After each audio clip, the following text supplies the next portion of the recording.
Mais uma vez estamos reunidos para o nosso estudo em grupo das obras de André Luiz e Chico Xavier.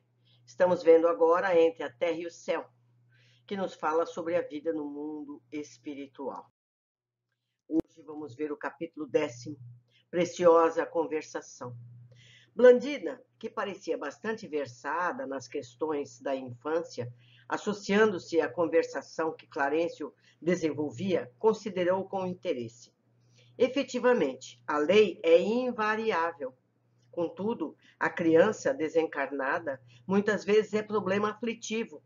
Quase sempre dispõe de afeiçoados que a seguem de perto, amparando-lhe o destino. Entretanto, tenho observado milhares de meninos que, pela natureza das provações em que se envolveram, sofrem muitíssimo à espera de oportunidades favoráveis para a aquisição dos valores de que necessitam. E sorrindo bondosa acrescentou: o caso de Júlio não é para mim dos mais dolorosos.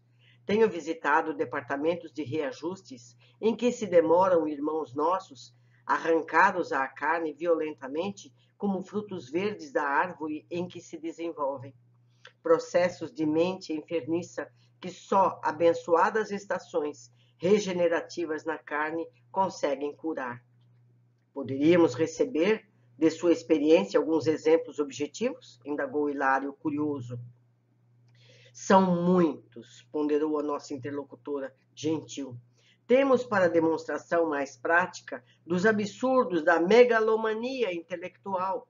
Olhe lá, há pessoas na Terra que não se acautelam contra os desvarios da inteligência e fazem da astúcia e da vaidade o clima em que respiram.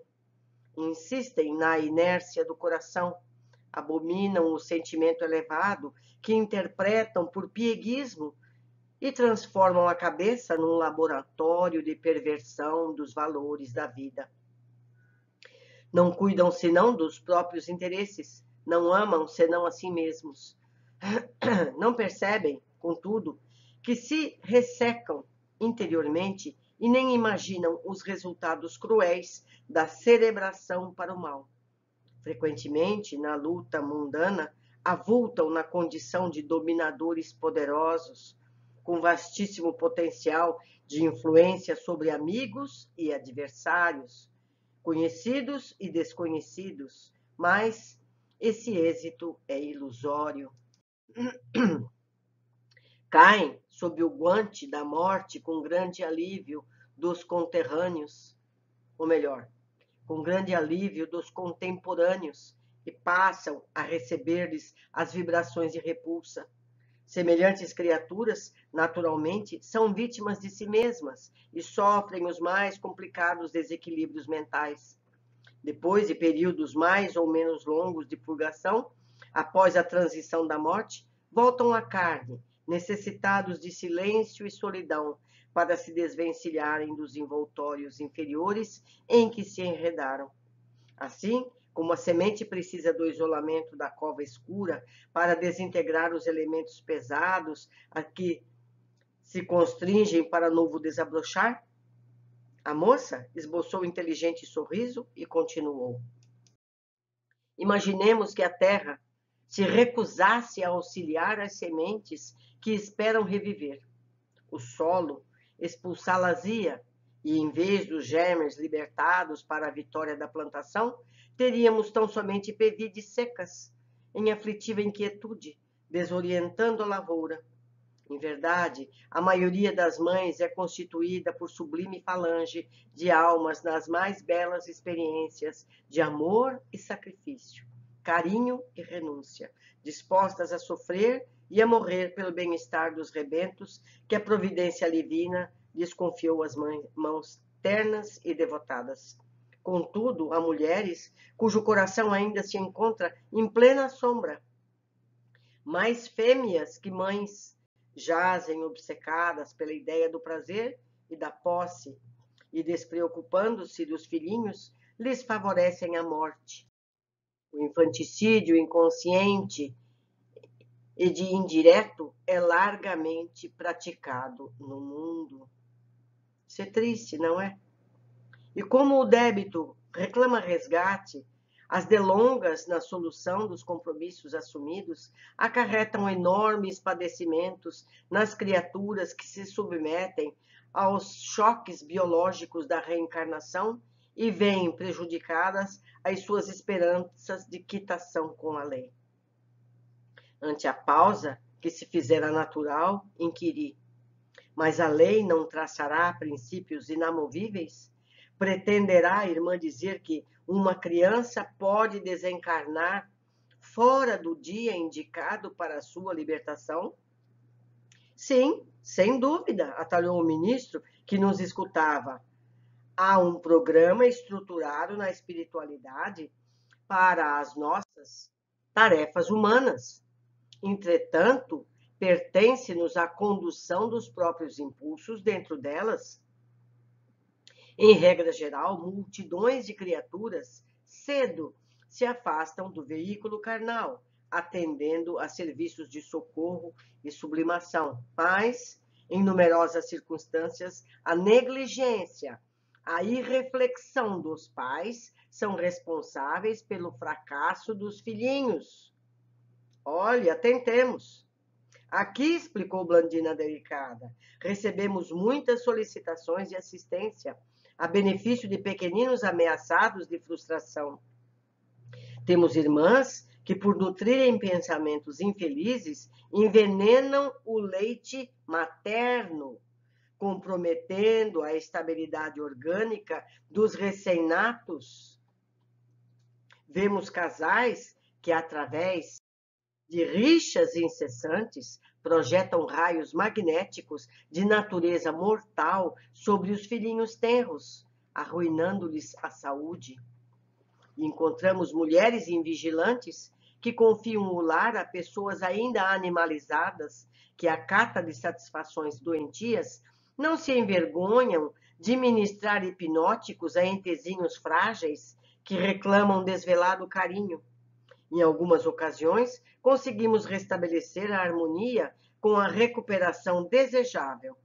No entanto, muitas vezes, somos constrangidas a assistir ao malogro de nossos melhores propósitos. Nesses casos, interferi buscando maiores esclarecimentos. Blandina, porém, percebendo minha indagação íntima, adiantou-se. Nesses casos, ainda e sempre, a lei é invariável. As provas e tarefas sofrem dilatação no tempo, mas serão cumpridas. Afinal, aquilo que não se realiza num século pode efetuar-se em outro. Para a espiritualidade, o tempo é bem dilatado do que a gente acredita. Nossa boa vontade e nossa aplicação aos desígnios divinos podem abreviar qualquer espécie de serviço. Quem persiste na direção do bem, mais cedo atinge a vitória.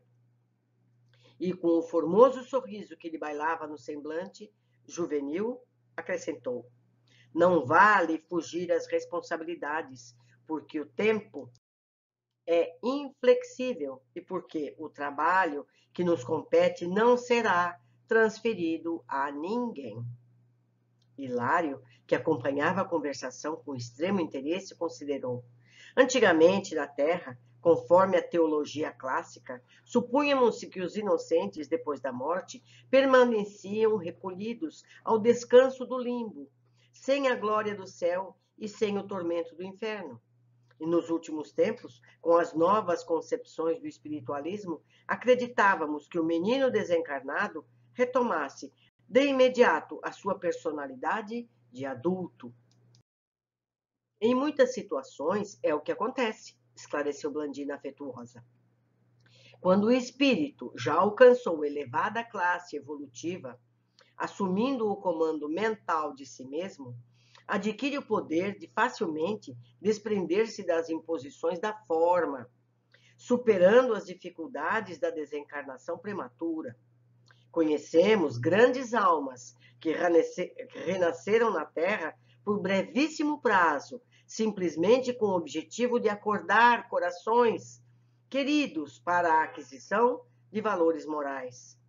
recobrando logo após o serviço levado a efeito a respectiva apresentação que lhes era costumeira.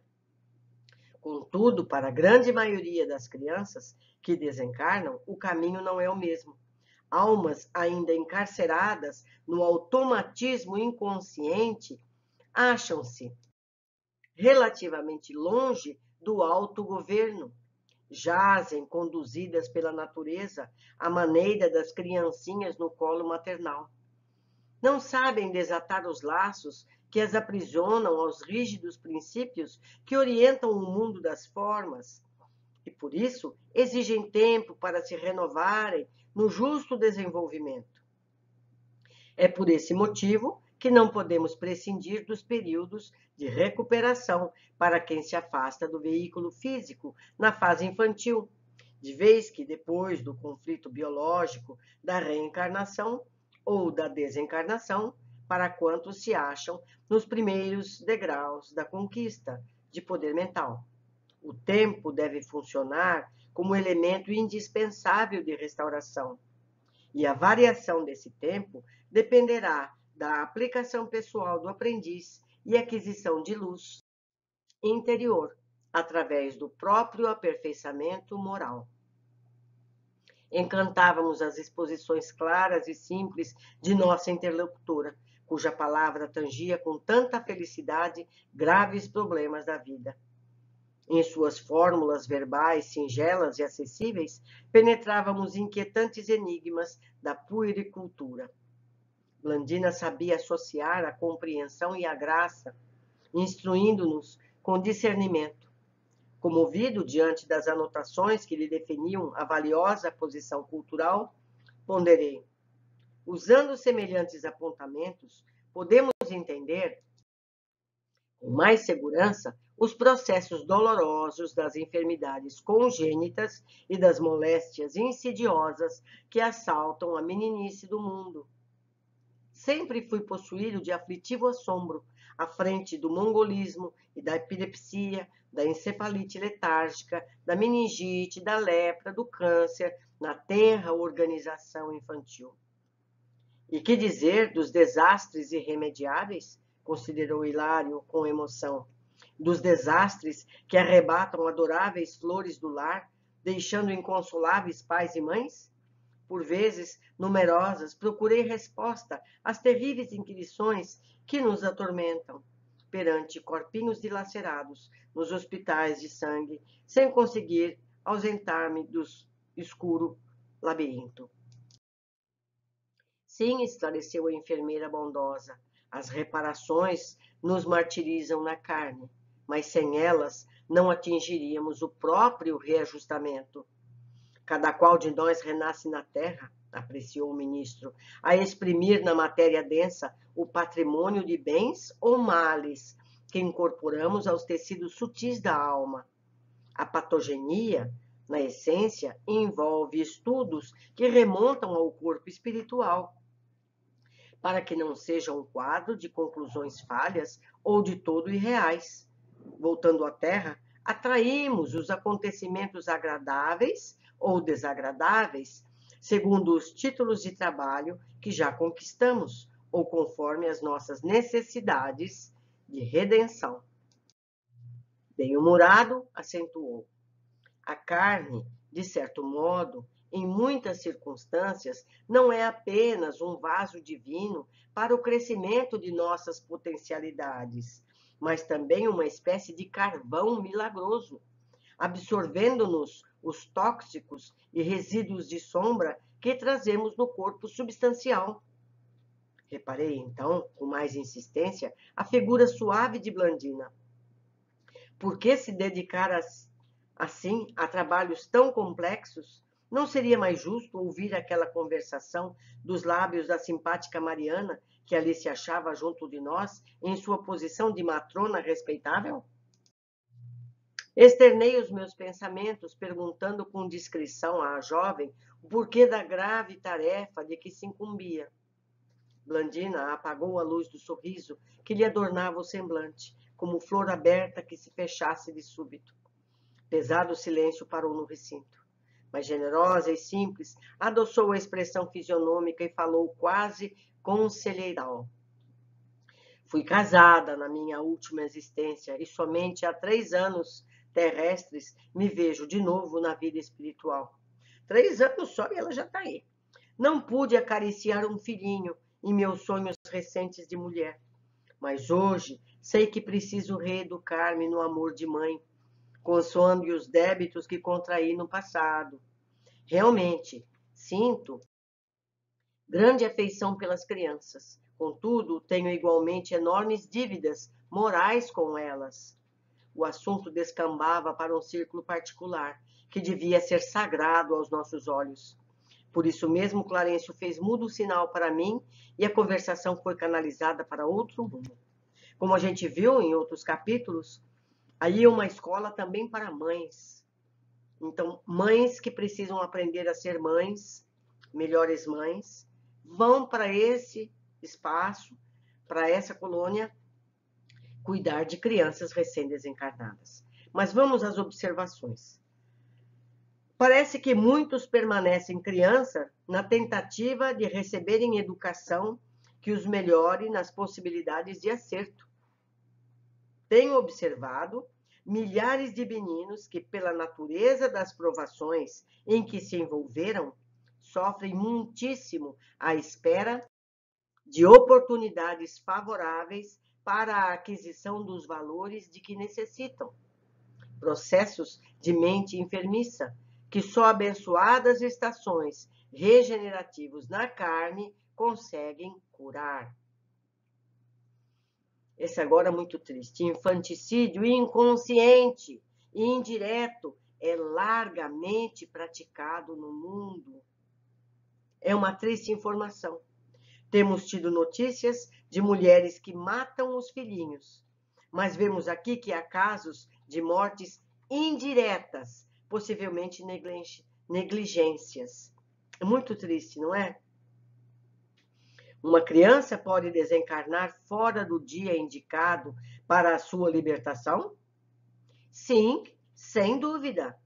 Há um programa estruturado na espiritualidade para as nossas tarefas humanas. Entretanto, pertence-nos a condução dos próprios impulsos dentro delas.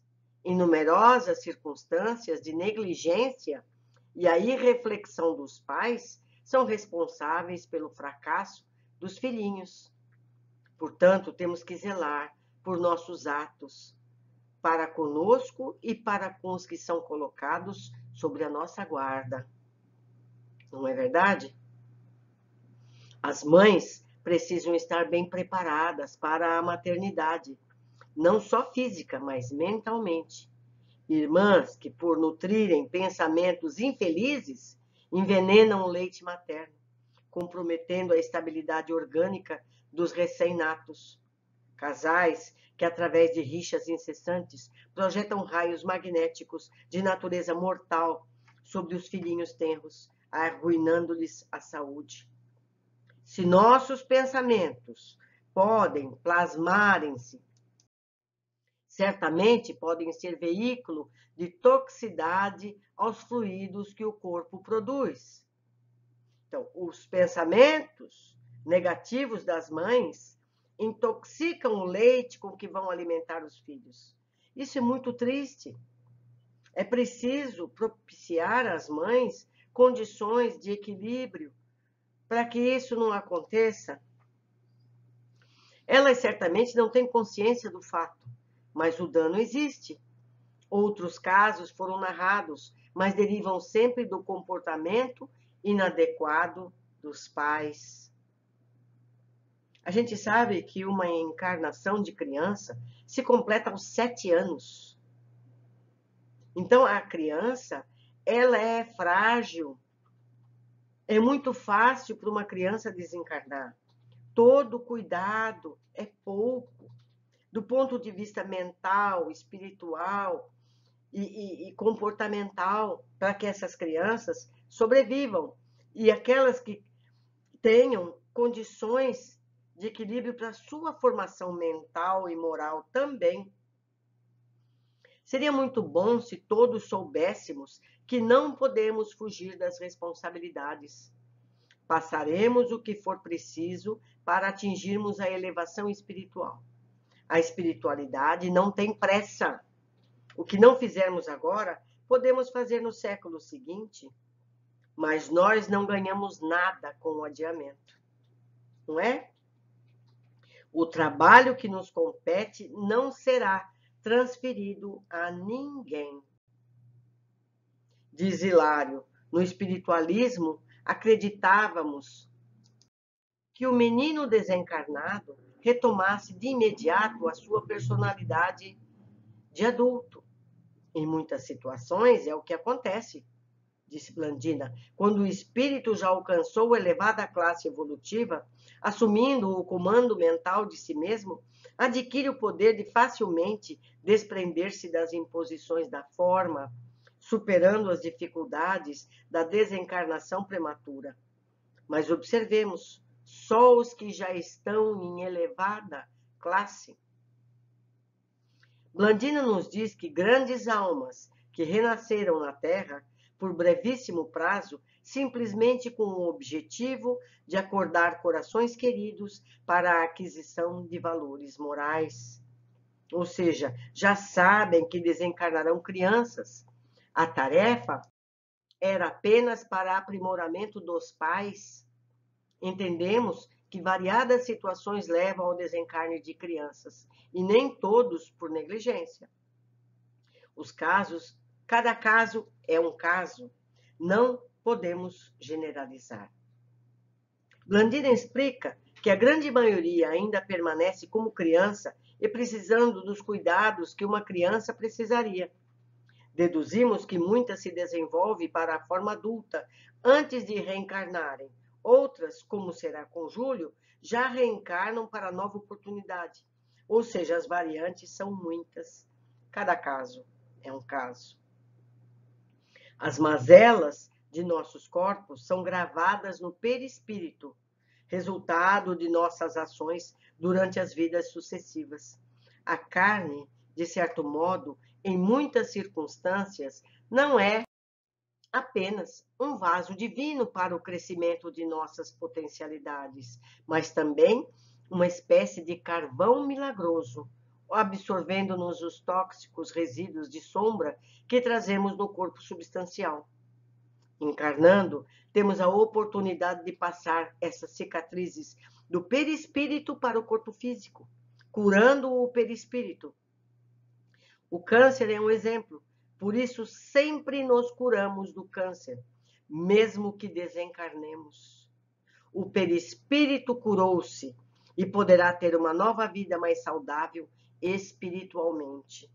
Isso é importante que a gente entenda. Doenças desse tipo, elas estão limpando o perispírito. Então, aquela chaga, aquela doença do perispírito, sai do corpo perispiritual, vai para o corpo físico como um filtro e sai fora. Então, a pessoa se curando do câncer, resolveu. A pessoa não se curando do câncer, também resolveu. A função do corpo físico foi, nesse caso, filtrar as energias que estavam no perispírito. Concluímos mais um capítulo, deixo aqui meu e-mail, nfeliz52@gmail.com ou pelo Facebook nfeliz, onde eu posso receber as mensagens de vocês. Olhando aspectos que eu não percebi, corrigindo aspectos que eu tenha me equivocado. É um estudo em grupo, eu dependo de vocês para eu também aprender mais. Um grande abraço, até o nosso próximo encontro.